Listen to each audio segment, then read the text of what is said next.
What's up, bullish friends? I hope you guys are doing well out there today.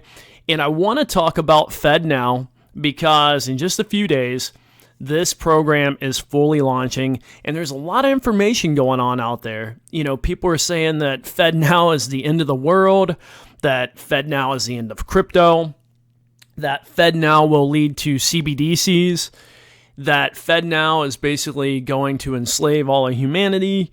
There's all these different things right now coming out about Fednow. Now, ultimately, what I will tell you straight up and right in the beginning of this, I don't know exactly what Fednow is going to do. I don't know what the full intent is, and I have no way of knowing that, and no one does, okay? Now, maybe it is going to lead to CBDCs. Maybe it is going to lead to some very bad things. But all we can do is control the things that we can control. So while this program is going to be launching, and if you haven't caught any of my previous videos talking about Fednow, real quick, I will tell you that Fednow, basically what it is, and you can see it at the page I'm at now, it's the Fednow page. It basically allows consumers and businesses to transact with instant payments, but outside of the blockchain. So this is going to be using a ledger that is through the Federal Reserve, and right now this is in the U.S. through the Federal Reserve private banking system.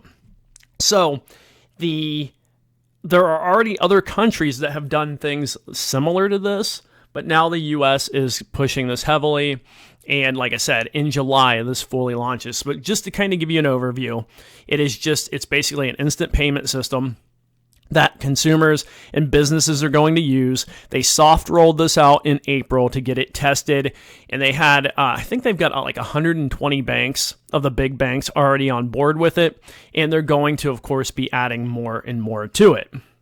And again, this has led a lot of people to believe that this is going to open up the door for your central bank digital currencies, and it could. Now, I'm going to give you a solution here by the end of the video, but let me go over to this article. This was on watcher.guru, and the title is, Can U.S. Government Freeze Bank Accounts Through Fednow? Well, the Fed responds. Now, I'm going to just cut to the chase in this article, and here's what the Fed says. Fednow is an instant payment service that the Federal Reserve will offer to banks and credit unions to transfer funds for their customers. The Fed and Fednow cannot access individuals' bank accounts or control how they choose to spend their money. Now, you expect them to say that. You expect that to be what they state. And again, we don't know ultimately if this will or won't lead to something like that. They go on to say in this article, the email also addressed Aaron Klein's speculations, who said that the Fednow service can target bank accounts. Klein is a senior analyst at Brookings Institution. The Fed's email called his speculations a nonsense campaign with no basis in reality. Now, again, we don't know what they're going to be able to do and not do, but one thing that I highly suggest, if you do feel like this could be like a network, or I guess we would call it a network that could be abused and used against you as part of the population, then don't use the service. Like, we want to stay away from it. We've got solutions already in place.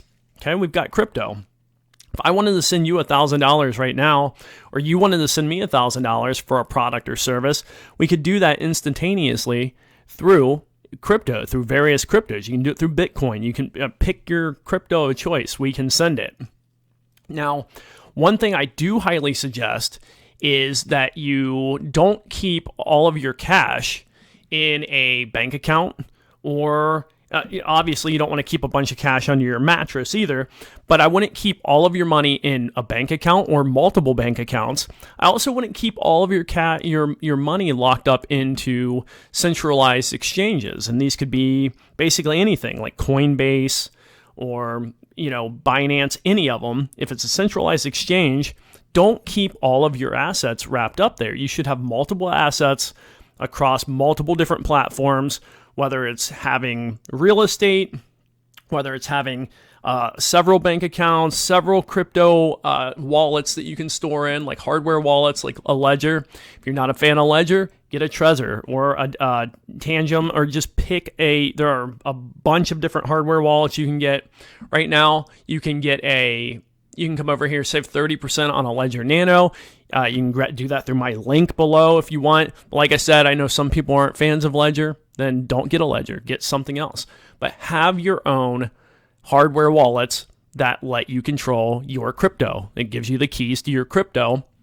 And that's one way to stand up against potentially a harmful system. So if you think that this stuff is going to be bad, if you think Fednow is going to be bad for you, stand up for yourself and make sure you have a plan in place and you have other things to do. Now, one thing here, my bullish friends, what we don't do and what I don't do is I will not preach doom and gloom. I absolutely cannot stand people in this world who sit there and every time something bad comes up, that they basically fall on the sword and it's over. They want to give up. Like, that's not how I operate. That's not how most of the people who view and listen to this channel operate. We find solutions, and crypto is a solution. There are millions of people now who, just like you, are looking for a solution or already know a solution. And all we can do, we can't control everything in life, but what we can control are the things that we have power over. And right now, that means we can control how we interact with crypto, what we use, and what we don't use. Okay? There's still choices out there. We're not being forced into anything, at least not yet. And at some point in life, hey, who knows? We can't control all that stuff, but we can only control what we can control. So keep your head up. And my advice is to have multiple assets out there and make sure you have your own crypto storage wallets and don't have everything tied up into a bank account and on centralized exchanges. Because as you saw with FTX, those can go away even on the crypto centralized exchanges. So now, none of this is financial advice. Do your own research on all this. You know, I'm just telling you what my plan is, and I'm not going to doom and gloom over here. You know, I'm going to be watching what's going on with Fednow and what's going on with potentially with CBDCs, but I'm not going to cry about it, and I'm not going to doom and gloom. Anyway, that's all I wanted to share with you guys today. I just wanted to share my piece about all this because I'm seeing a lot of negativity, and I do think there are negative things to worry about, but I also think that we need to look for solutions collectively and be smart about this, okay? And that's all I wanted to share, and I hope you guys are having a fantastic day. Give me a like, subscribe to the channel if you're new here, and other than that, I will see you guys in the next video.